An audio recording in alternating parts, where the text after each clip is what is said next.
Bien, Monsieur le Président, chers collègues, le plan solaire régional, il se veut certes ambitieux et volontariste. On y voit des objectifs multiplicateurs, ambitieux, je disais, qui nécessitent une accélération du développement de la production photovoltaïque en Bretagne. Ces propos, cette ambition est louable. On doit montrer notre détermination à opter pour des productions d'énergie propre, décarbonées.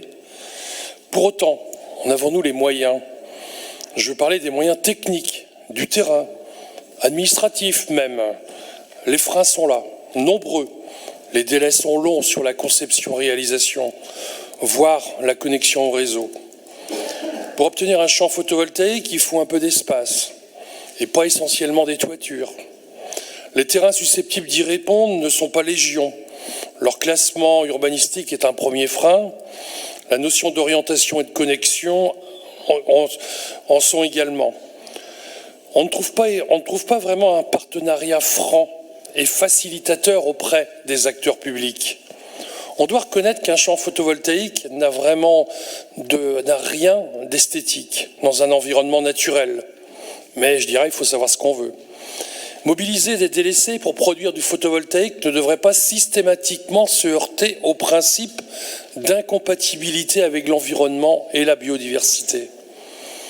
À propos de l'agrivoltaïsme, où l'acteur agricole joint cette perspective énergie à son activité, les freins sont nombreux. Se résoudre à ne pouvoir se doter que de toitures des bâtiments agricoles est un peu réducteur.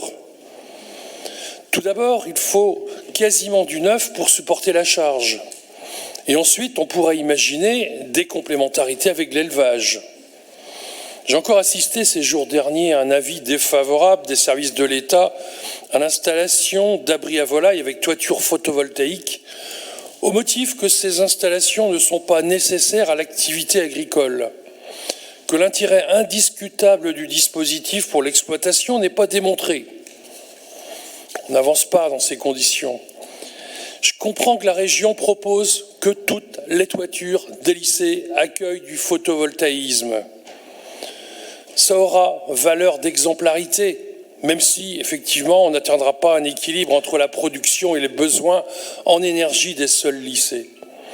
Assurer le développement du photovoltaïsme en autoconsommation est un premier pas.